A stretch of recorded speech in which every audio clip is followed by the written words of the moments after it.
My name's Rachel, and I am the moderator for this week's podcast for STEM Pathways at BU. This is a podcast where we talk about different topics in synthetic biology, and today we'll be talking about synthetic biology education, both in terms of K-12, college, and in the general public. So first, I would like all our panelists to introduce themselves, so say a couple words about yourself, your name, and then a fun fact about yourself. So I can go first. My name is Rachel. I am a junior in Biomedical Engineering at BU, and that's pretty much all that's interesting about me. But my fun fact is that I'm the granddaughter of Christmas tree farmers. Wow. Go ahead, Chris. Okay then. So my name's Chris. I'm a third-year PhD student here at BU in Biomedical Engineering. I'm from Louisiana, so I guess a fun fact about me is that growing up in middle school, the go-to field trip was always to Alligator Bayou. Oh, sure. Yeah. My name is Will Benman. I'm a senior here at BU, and next year I'll be going into PhD programs. Let's see. My default fun fact is that I'm the youngest of 6 siblings. All right, that's a lot of kids. So I'm Traci Haddock-Angelli. I am the director of the competition from the iGEM Foundation. I actually was the team PI for the BU team from 2011 through 2014 before joining iGEM in 2015. And for a fun fact, I guess we're doing the interlab again this year, and that'll be the 5th time we do it, and it's the largest interlab study in the world. Really? For synthetic biology, yeah. Oh. That is super cool. Well, okay. Well, everyone's backgrounds, we picked you guys specifically for this panel because of your backgrounds in education things. Like, both of you are in graduate programs, you potentially want to be PIs. Traci, you work for iGEM, which has an education component naturally. So first I want to ask our panelists, what is synthetic biology, and is it being taught well? Anyone can jump in. Well, I guess the reason I got into synthetic biology is because of what I thought it was. And what I thought it was you're kind of using tools that nature supplied to build something, build a device. And because when I came into school, I was considering some form of engineering, but electrical and computer, they're really interesting, but you're using man-made components that people understand. It just seemed really cool to me to use something that people didn't design and try and reconstruct it and figure it out and do new things with it. So that's what synthetic biology was to me, and still is. I was speaking in the past tense, but it still is that. And yeah, so that was really interesting to me, and that's why I got into it. As for if it's taught well, I don't think so at the moment. It's definitely, even amongst other college students I talk to, a lot of people just don't even know what it is. So definitely, in terms of teaching the concepts, I don't think we're even there yet. I think visibility, teaching what it is at all, is kind of the first step.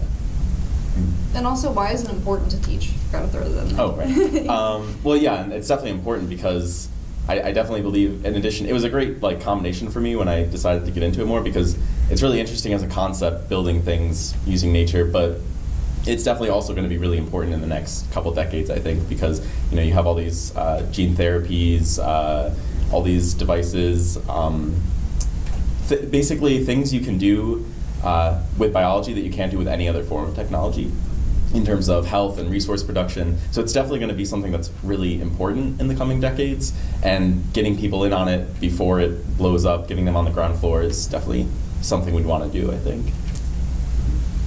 I totally agree with how you describe synthetic biology. I guess it's taking things that biology already does well, and these really cool functions, and repurposing them and building new tools with them.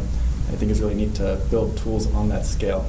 And as far as if it's being taught well, I think it's taught well here at BU. I think it depends on where you are. So I went to undergrad at Tulane, and I guess synthetic biology is typically taught under the umbrella of bioengineering, but bioengineering is so broad. So I didn't even know about synthetic biology until I came here, or even engineering on this sort of length scale. It was a lot more tissue type engineering or device engineering. So I don't know if that means it's taught poorly. It's just depends on where you are, I would say. Yeah, so I think you guys have it right. I think synthetic biology really is engineering cells to do a specific function, which is something that kind of where genetic engineering started and failed at. And so synthetic biology is actually learning from that process and trying to do forward engineering. where you can actually have predictive behavior. That's kind of the end goal, right? And so in terms of the education side of it, from our perspective, from iGEM headquarters, we had over 300 teams last year from 45 countries. So it's pretty far-reaching, and people are getting it. And it's a question of, locally, I'm not sure how well it's taught in, schools and everything, but it's clear that, it's at least the word is getting out that synthetic biology is interesting and that there's some really cool applications you can do with it. And, out of those 300 teams, we had 40 high school teams. And, the winning high school team is from Taipei. So, it's clearly the message is getting through, but it's unclear how much further down it's getting into like the K-12 range. I don't know how much synthetic biology reaches a 5th grader compared to a college student. All right, that was a pretty good summary of what everyone thinks as far as is it being taught. I think the general consensus is it depends on where you are. In general, I'm not entirely sure. So with that, what do you think should change so that we can ensure that people of all ages and all education levels gets in on this upcoming field? And this can be broad-ranging. It can, education, schools, like policymakers. What should change? I think it depends on the country you're talking about. I think from our perspective, being a U.S.-based company right now, and everyone here is going to school in the U.S., we kind of tend to have a narrow focus on what we see as education in terms from what our perspective is. But education is vastly different everywhere. And so I think it's a question of trying to find really good examples and interesting examples that you can bring into the classroom that will kind of spark that interest and get students excited, whatever age that is. For example, the William and Mary team in 2015 and last year as well did really great work on K through 12 education activities for synthetic biology, and they actually got it adopted in other countries. So they got it adopted, I think, in like 15 to 20 countries. Just by reaching out to schools and saying, oh, we made this really cool thing, do you want to use it? And it's basically a lab notebook. So it's, there are students who are really excited about it, and I think that's what we need. I think we need people who are super excited about it and who develop the materials and then just start pushing them out. Yeah, developing materials I think is definitely super important, but at the same time I think synthetic biology is kind of at a disadvantage compared to other STEM fields, just because I know a lot of groups that do computer engineering in high schools and stuff, and it's really easy because you just say, well, let's build a robot or something really cool. Mm-hmm. But with biology it's a lot harder. For one thing, you need a lab. You can't do it in just a normal room. You need safety clearances. It is pretty difficult to build something that just kind of functions on a fun, interactive level with biology. It can do a lot of great stuff, but it's not as fun as robots necessarily. So it definitely, I feel like synthetic biology is starting at a disadvantage, and it is a lot more difficult to develop that curriculum. And it's something I'm working with right now. I'm working with a group to try and develop curriculum to teach synthetic biology, and it's definitely more difficult. So I think you're right, just putting in the effort would be good, but it does require just some kind of more creative way of thinking about how to teach this subject. Mm-hmm. And I think that's what is kind of the obstacle to teaching it in high schools right now. Are you telling me, well, it's not exciting to move clear liquids from one to another? Yeah. That's what I That's what I tell people I do on a daily basis. I move clear liquids between tubes. That's pretty much what it is. But I guess it's more about high level thinking about what you're building, and so that's why it's more difficult to teach the day-to-day work of it. Especially because I think a lot of the fundamental classes, like your biology, your chemistry, maybe even your genetics class, they have this vibe of something that you just memorize, maybe from med school or something, but the application of those is never quite apparent, I think, when most people are learning it, whether it's high school or undergrad. So I think the way things are framed and letting people know that they are learning about tools, just like if they were in a statics class and building a bridge or whatever people who don't work with clear liquids do. But yeah, I think there's a disconnect between what you learn and understanding that you're already learning things that can be applied. Right. Yeah, and I think some of the problems with the activities I've seen that me and Rachel have been involved with is we have really engaging activities that are mostly just high level discussions of is this implementation of this biological device ethical? How should it be implemented? And that's really cool. And then we have some like lab tours where they learn how to pipette, but kind of that intermediate step where you're learning like how to actually engineer these systems and design. Because like I said, that's what got me into it. I like designing and building, and I think that's something that resonates with high schoolers a lot, or any grade level. Like that's kind of the difficult step, because you can have really great discussions about the ethics of things, like some of the bioethics discussions we've done, but kind of getting that design and build nature and that kind of creative flow going is something that is kind of difficult to simulate in a classroom setting versus in a lab. So it's definitely a difficulty with synthetic biology, I think, teaching it.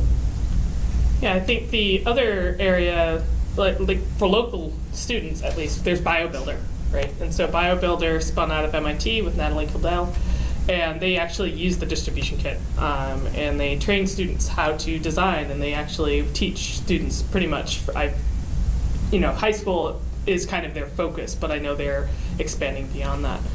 They actually just had a team from China. One of the iGEM teams from China was actually there for 2 weeks. And so we went over there and kind of talked to them, and they were really excited. But yeah, they go through the whole thing. So BioBuilder has a book that you can buy. It's pretty cheap.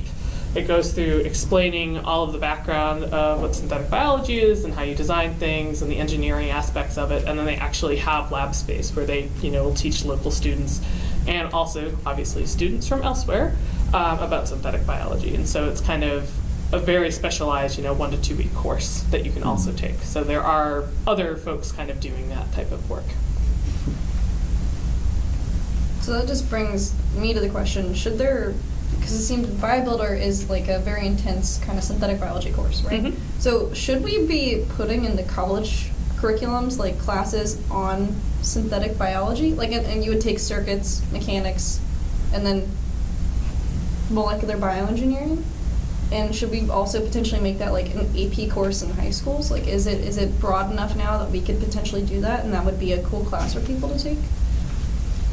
I like how BU does it. I mean, here you take a cell biology class, and it's a lot of material to try to fit into one semester, but it is cell biology and some bioengineering. So I think just that baseline exposure, because like I said earlier, bioengineering is so broad that not everyone wants to engineer cells. Some people want to do neuro stuff, or again, I don't know. They want to do like medical things. Yeah. And maybe, but so I think that's good. I think it could be, especially if you've already signed up to do BME as your undergrad degree, I think just at least that required exposure to it would be important.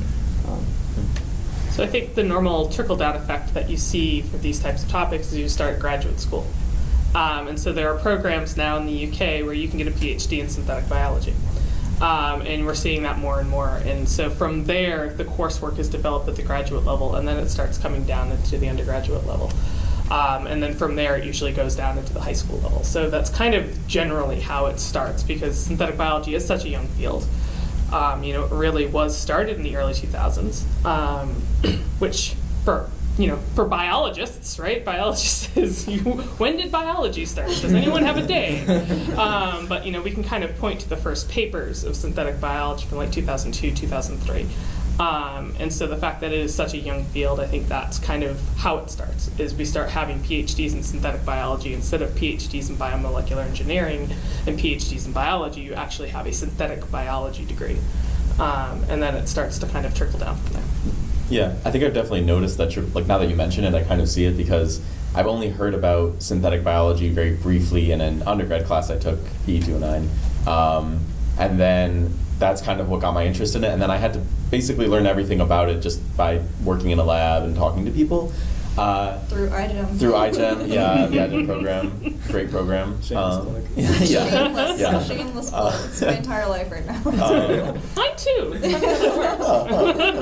get pulled in and you never leave. But then once I got into it more, they do offer graduate courses at BU specific to it. So I was able to choose to take those. And yeah, I think at the moment it's something you kind of really have to focus on to get into. It's not something that people are going to introduce to you as much. It's not ambient. Yeah, it's not, it hasn't quite like reached the high school level in kind of a, like, everyone gets a little exposure to it kind of way. So it definitely is something that you kind of just gotta like hear about and then latch onto at the moment. But like I said, they are mentioning it more in like lower undergrad classes, And as more people get into it, and as it, starts to get more in the news, these applications start getting more useful, you'll definitely hear more about it, and then you'll get it at the high school level, et cetera. Mm-hmm. And now that you mentioned that, I can see that with, bioengineering, right? A lot of the older faculty at my old department, or just places I visited, a lot of times they're mechanical, chemical, electrical. They weren't bioengineering because that wasn't an option. So I guess it's kind of the same thing. Yeah, I think the first degree in bioengineering was like the 80s or I think something. so, it's yeah. like, yeah. And I will say it is kind of difficult just when I'm talking to people who aren't in science, because you mentioned biomolecular engineering, made me think of this. Like there's biomolecular engineering, biomedical engineering, bioengineering, synthetic biology, systems biology. So like there's definitely just a lot of engineering and bio terms tacked together that can make it really difficult. Because I still don't know exactly what to tell people is the difference between bioengineering, genetic engineering, and synthetic biology. So that makes it like really difficult to, it gets really confusing. I think a lot of the schools I'm applying to right now put synthetic biology under bioengineering. So definitely maybe as the field evolves more, it will kind of differentiate itself and you'll get like the new totally separate field of synthetic biology. But until then, it's just kind of amorphous blob of engineering and bio, so. Yeah. So it'll butt off the way that biological engineering, all those words butted off of mechanical and electrical engineering and conglomerated into a field. Exactly, hopefully. Yeah. Oh man, that's funny. Yeah. Does anyone have any closing remarks in general? This was a great conversation, and Rowan has indicated to me that we should be wrapping up soon. Got my timer, my human timer. Don't need a phone. Got Rowan. Shameless plug for our vice president of organization. That's what we call him. But yeah, no, it seems like the conclusions that we've kind of come to together as a group have been, it's not being taught enough, but there is definitely a lot of hope, and there are a lot of programs already in place that should hopefully trickle down over the next 5 to 10 years so that synthetic biology becomes more available to a wider proportion of people. Yeah. So, anything else to add? No? All right. Do iGEM. Shameless plug. Oh yeah, shameless plug for BU. We were definitely one of the first places where synthetic biology happened, so. It's true. We had Jim Collins. Jim Collins, Big the name, first yeah. paper, 2000, right? 2000, yeah. 2000. All right. I think that's all we have to say. Thank you so much for listening. Whoever is watching out there, definitive ending. Hey guys, thank you so much for watching. You should subscribe to our channel, STEM Pathways at BU, which is currently a link floating above Will's head. And you should also click on this other thing that is pointing above Chris's head. I don't remember what it is, but you should click on that. It's perfect. Immediately, it's all right. It's more fun this way.